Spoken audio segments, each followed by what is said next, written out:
Hello and welcome to Places That Change the World. Today's place is Bretton Woods, and it's hardly a place at all, just the name of the railway station which services the Mount Washington Hotel in the White Mountains of New Hampshire. The date, the 1st of July 1944, and the event, 3 weeks of discussions between 44 nations led by the United States, which resulted in the creation of the World Bank, the International Monetary Fund, and eventually the modern global financial system, including the General Agreement on Tariffs and Trade and its successor, the World Trade Organization. Everything which makes the modern world economy tick has its roots in the decisions taken at Bretton Woods. Decisions motivated by an overwhelming desire to avoid a repeat of the 1930s. A stock market crash, a world depression, the competitive devaluation of currencies, which were a kind of economic warfare before World War II. But the Bretton Woods institutions are also blamed, we'll explore how fairly, for contributing to misery, to financial crises in Russia, East Asia and Latin America, plus environmental and social disasters across the world. To make sense of what happened at perhaps one of the least familiar places to have changed our lives nowadays, I'm joined from New York by Paul Volcker, former chairman of the US Federal Reserve, America's central bank. Mr. Volcker is credited with choking off American inflation and paving the way for the Reagan years of economic prosperity. Carl Greenidge, the former Minister of Finance for Guyana, joins us from Brussels. Guyana was once, per head, the most indebted country in the world. From Amherst, Massachusetts, Nancy Birdsall, who is President of the Centre for Global Development. But first, Lord Skidelsky, Professor Robert Skidelsky, a distinguished economist and author of a biography on Britain's man at Bretton Woods, John Maynard Keynes. He's going to set the scene for us on how that obscure train stop in New Hampshire really did change our world. In July 1944, high up in the mountains of Bretton Woods in New Hampshire, delegates from 44 countries gathered together to plan the restoration of the liberal world economy, shattered by the Great Depression of the 1930s. The United States hosted this International Monetary Conference in the grand mock Spanish Renaissance building of the Mount Washington Hotel, specially reopened for the occasion. And here it was that two new institutions were born, the International Monetary Fund and the International Bank for Reconstruction and Development, known as the World Bank. The fund was to provide short-term credits to countries in balance of payments difficulties. The bank, long-term development loans on easy terms. Harry Dexter White, the American Treasury official and co-architect of the Bretton Woods Agreement, explained that the world needed the IMF to protect it from the perils of economic nationalism. One of the main sources of international friction and conflict is the abuse of monetary policy. Countries in the throes of depression adopted cutthroat measures in order to expand their exports and curtail their imports at the expense of other countries' exports. They resorted to competitive currency depreciation and to even more destructive forms of currency warfare. It was not a coincidence that Japan was the first to depreciate its currency after the Depression of 1929, or that Germany was the first to establish an insidious system of financial and economic aggression. The other architect of the agreement was the famous British economist John Maynard Keynes. At the conference, he had been in charge of setting up the bank, and he gave eloquent expression to the vision which inspired it. I can scarcely exaggerate the vast benefits which may flow to the world from this great scheme. Resources will be available to reconstruct the liberated areas. Buying power will be available to the output manufacturers in every country physically capable of meeting the demand. And a powerful means will be provided to assist the maintenance of equilibrium in the balance of payments between debtor and creditor countries. There's never been such a far-reaching proposal on so great a scale to provide employment in the present and increase productivity in the future. But events usually confound expectations, and so it proved with Bretton Woods. The world economy started booming in the late 1940s and went on booming till the early 1970s, with little help from the Bretton Woods institutions. The basic reason was that the United States, rather than the IMF or World Bank, assumed the role of global banker and investor. It did so to stop the spread of communism. The Bretton Woods institutions provided at best a fig leaf for dollar imperialism. Then Starting in the early 1970s, the world economy moved decisively away from the conditions envisaged by the founders of Bretton Woods. The fixed exchange rate system collapsed between 1971 and 3, victim of declining confidence in the dollar. We must protect the dollar from the attacks of international money speculators. We are going to take that action, not timidly, not half-heartedly, and not in piecemeal fashion. The capital controls assumed by Bretton Woods were gradually dismantled. In 1989 to 1990, the communist world vanished and the age of globalization started. There was now a global market and a global ideology, sometimes called the Washington Consensus. Based on a passionate belief in free markets and small governments, the new consensus saw little need for overarching global institutions, old or new. But economic life is much more uncertain than the market fundamentalists believe. The problem of the unbalanced dollar has not been solved by floating exchange rates, and freedom of capital movements has brought a succession of financial crises. There's no doubt in my mind that as new and unexpected crises of globalization roll out, there will be plenty of scope for further reinventions of Bretton Woods. Well, we'll get on to the further reinventions of Bretton Woods in just a second. Robert Skidelsky, thank you very much. Paul Volcker in New York. I was really struck by the language used by Harry Dexter White at Bretton Woods there. Cutthroat measures, currency warfare of the 1930s. It was clear that in his mind there was a direct link between currency warfare and World War II. Well, I think that's correct. The 1930s were a difficult period. There was a Great Depression in the United States, and in most parts of the world, economic growth was not very satisfactory. And there was a lot of currency instability. Whether it was a major cause of World War II, I don't know, but it was certainly an unhappy period which gave rise to extreme political doctrines. Nancy Birdsall in Massachusetts, I suppose if we look at the big picture, if part of the purpose of Bretton Woods was to make a world safe for democracy, then it worked in the broadest of terms. I think that's right. I think that what Lord Skidelsky said at the end is absolutely the point today, that globalization is not a perfect arrangement without some civilizing force in the form of some kind of set of global rules and global institutions that help back those rules and take some of the steps that make globalization more stable and more just and fair to those who are being left behind. Carl Greenidge in Brussels, I wanted to pick up that point that Nancy Birdsall made. I just wondered how far you felt that the system was that created by the haves and that the have-nots, the developing world, wasn't really even considered at the time. Well, I don't think that there can be much doubt that at the time of the establishment of the Bretton Woods institutions, there was little attention paid to the needs of the developing world as such. I mean, that was quite a different world.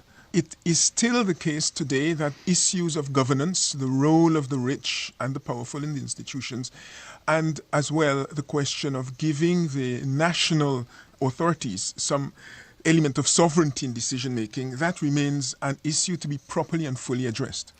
Robert Skidelsky, of course, one of the other players at Bretton Woods was the Soviet Union, and it always strikes me as rather difficult to figure out what was in their minds, apart from perhaps getting their hands on a lot of cash. I mean, there was a country with an unconvertible currency, with a Marxist ideology, sitting there with Keynes and Harry Dexter White shaping this meeting. What did they want to get out of it?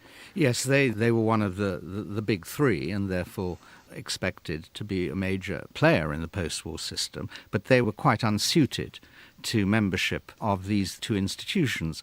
And in fact, one of the observers at Bretton Woods talked rather sadly about the Soviet delegation caught between the firing squad and the English language, not really contributing anything at all. And although the Soviet Union signed the agreement, it never ratified it. But could I just give a footnote to what Carl said?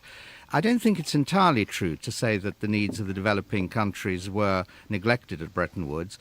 The International Bank started life as a bank for reconstruction, and it was on the motion of the Mexican delegation that development was added. And Keynes, in that brief excerpt we heard, was very full of the notion that this would provide a new form of development finance to replace the moribund private capital markets, which had been the basis of the imperial financial relationship of the 19th century. So it was forward-looking in that sense. And I suppose also the notion of a developing country would have included actually most of Europe at the time, given that Europe was laid waste. I just wondered what was the relationship between the Bretton Woods institutions and the Marshall Plan to invest money in Europe and rebuild the economies? Well, the Marshall Plan really took the place of the reconstruction function of the World Bank. The resources provided for it weren't nearly enough to do the job of reconstruction. And once the Cold War started becoming important, someone had to move very, very fast. And the United States took that initiative. Well, that links in with the point that you made in the introduction here. You talked about dollar imperialism, and I wondered, Paul Volcker, how far from 90... Well, you go ahead. You find that amusing. Maybe a loaded phrase, maybe. It woke me up in New York, I'll tell you. That wasn't the way I think it may have been intended so to do. I mean, well, how far did the Bretton Woods institutions and how far did straightforward dollar imperialism contribute to the big post-war boom? Well, I don't understand the dollar imperialism at that point. During the 1950s, the great theme was a dollar shortage as Europe was recovering and their manufacturing and other economic development was slowed because of the destruction during the war. And the United States was a place that could supply goods and money to the rest of the world. We don't think of that as imperialism, I don't think, but as a far-sighted assistance, which, of course, was to the Americans' benefit in the end in a peaceful, prosperous world. But I don't think it carried the connotation of control that the world imperialism suggests. Well, of course, these perceptions differ from place to place. Do you remember that spate of books that came out of Europe in the 1950s and 60s, the American Challenge and things like this? And the accusation was that America was using the privileged position of the dollar to buy up European industries.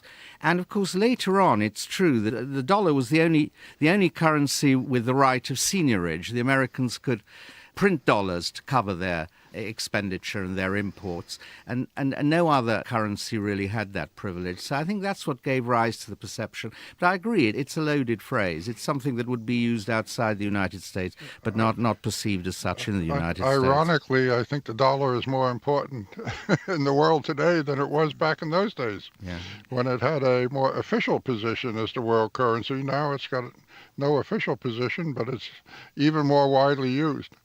Nancy Birdsall, I just wondered where you stand on this, not so much perhaps the loaded phrase of dollar imperialism, but just the notion that the institutions have always been seen by some countries as tools of American policy in one way or another.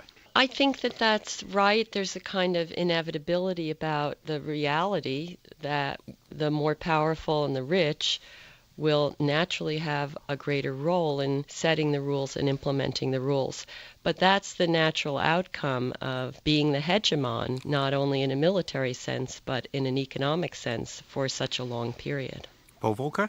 Well, I don't want to make this imperialism, but I always remember a little lesson I learned when I was a young man in the U.S. Treasury. And I went around the world to try to sell some reform of the IMF and get SDRs established and created. And I ended up with one developing country, and he said, I understand all about the IMF. When we have a disagreement with the IMF, we get in line. When the United States has a disagreement with the IMF gets in line. And there was some obvious truth to that observation. I wondered if we could just turn for a second to what changed in the early 1970s, Paul Volcker. From your viewpoint in the Treasury, what was it like when the United States pulled the plug on the fixed exchange rate system? Well, the doctrine then was very strongly in defense of fixed exchange rates and international monetary cooperation, particularly through the IMF. But the system, as it developed, became threatened and unglued to some extent by deficiencies in structure and deficiencies in policy. And the time came when the particular exchange rate of the dollar no longer seemed tenable. And the Bretton Woods system was not really well equipped to deal with a change in the exchange rate of the dollar, since that was the fulcrum of the system, and particularly the fixed price of gold at that time. Now, I naively thought the system could be put back together again and reformed, and there were attempts to do that, but in the end, events in the market overcame that, or unwillingness of governments to do what was necessary to preserve it. And we ended up with this floating rate system, which can be accused of being a non-system. Carl Greenidge, did the emergence of what Paul Volcker described then as a non-system, presumably that had huge implications for smaller countries, poorer countries? For the smaller developing countries, I think they, in particular, had hoped that a system closer to a fixed exchange rate system would re-emerge after the upheavals between 1971 and 73, primarily because the non-fixed system carries with it quite a number of handicaps, the question of risk and unpredictability. Nancy Bird, so what are the implications of this for us now, and also for simple, obvious technological facts? You know, we live in an age of computerized trading, instant decisions, interconnected world markets and so on. Are we much more prone to a herd instinct where a problem in one part of the world can mutate into some kind of panic in another? Yes, I think absolutely so. What we saw, particularly starting in the mid-90s, started in Mexico in 1994-95 with its currency crisis. That spread then to other countries in Latin America, to Russia in 98. And I guess the worst, the culmination in a way, one hopes, of this round of crises came in Argentina in 2001. Was in fact part of the syndrome that Carl is describing, in which there's unpredictability, there's the need for these countries to borrow, but at the same time, in a floating rate system, it can be likely that the investors in those countries and in their currencies will lose confidence at some point. Of course, some of the problem comes from the countries themselves having difficulty implementing the ideal set of policies. But some does come from the nature of global financial markets, in the nature of financial markets in general, which is that they are subject to a kind of what economists call market failures, in which this panic can arise. We've seen the panic at the national level, of course, in many countries that started the Depression. That's probably the most famous panic.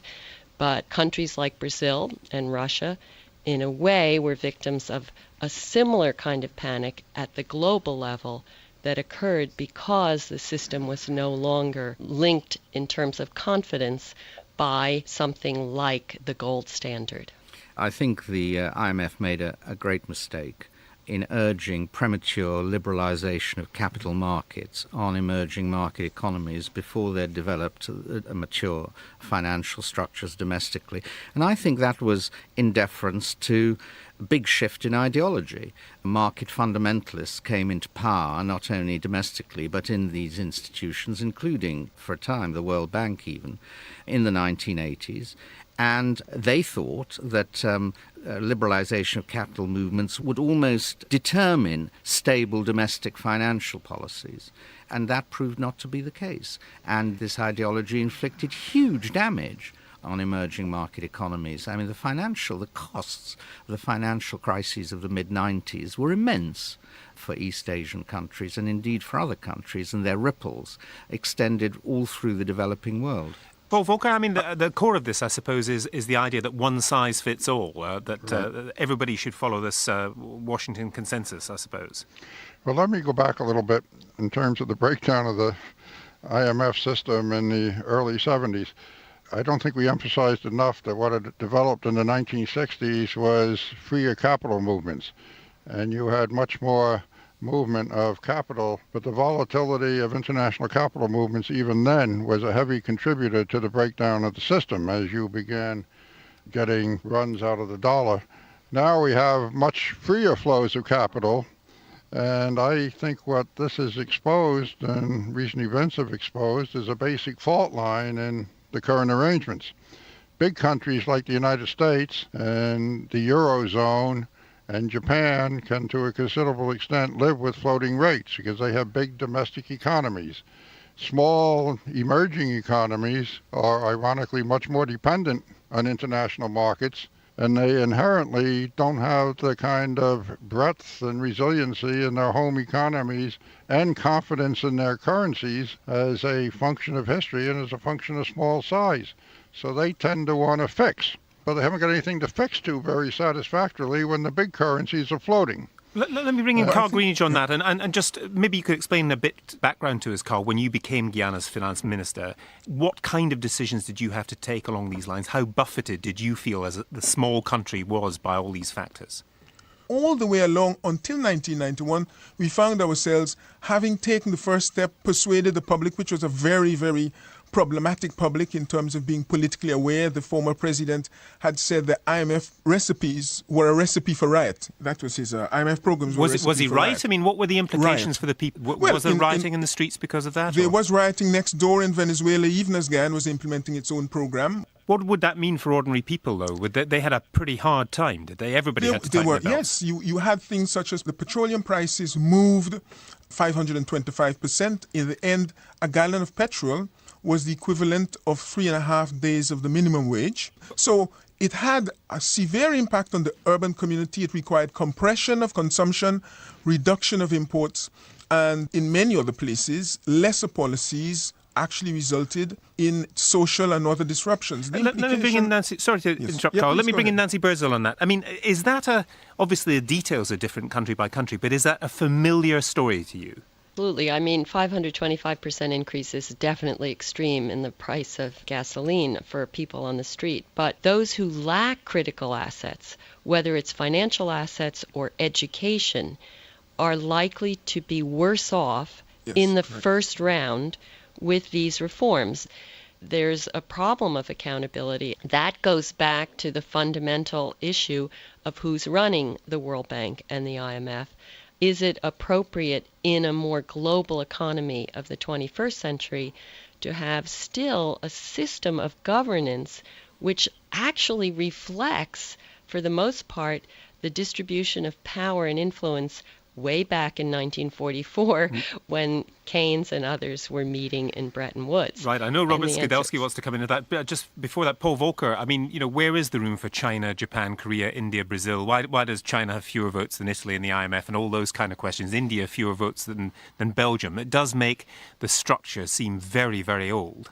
Well, the structure is old and looks rather arbitrary, but I wouldn't exaggerate the difference between today and before. It's still true the United States is the strongest, biggest economy in the world. Europe together is comparable in size.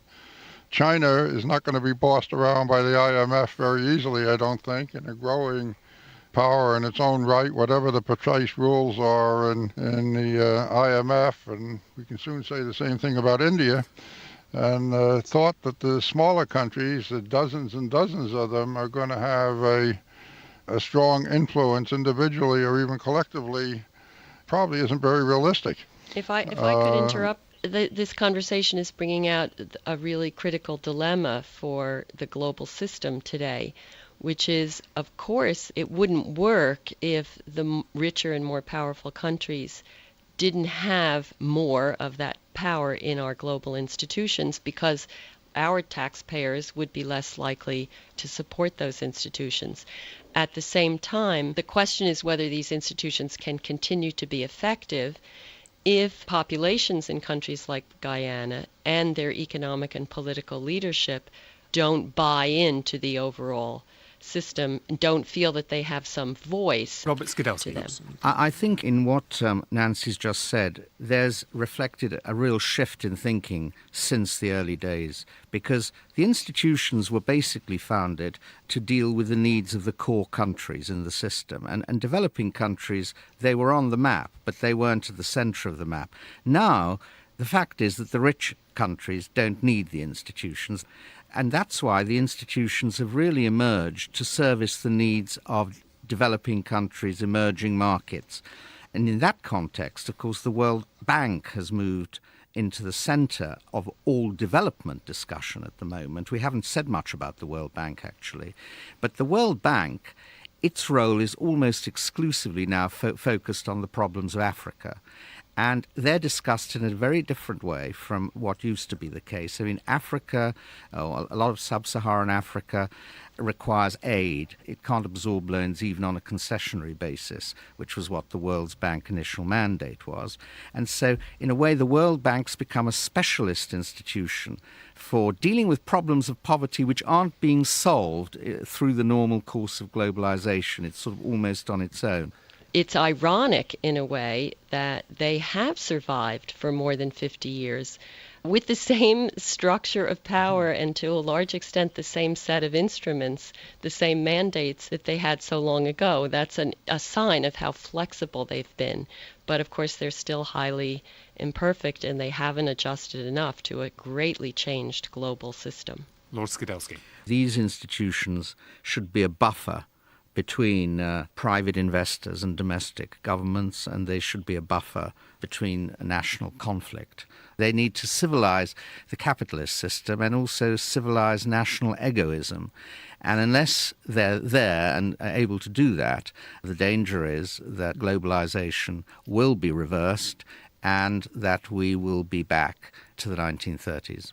Lord Skidelsky, Nancy Birdsall, Paul Volcker, Carl Greenish, thank you all very much. And that's it for today's edition of Places That Change the World, indeed for the entire series. On behalf of all of our guests, this is Gavin Esler saying goodbye.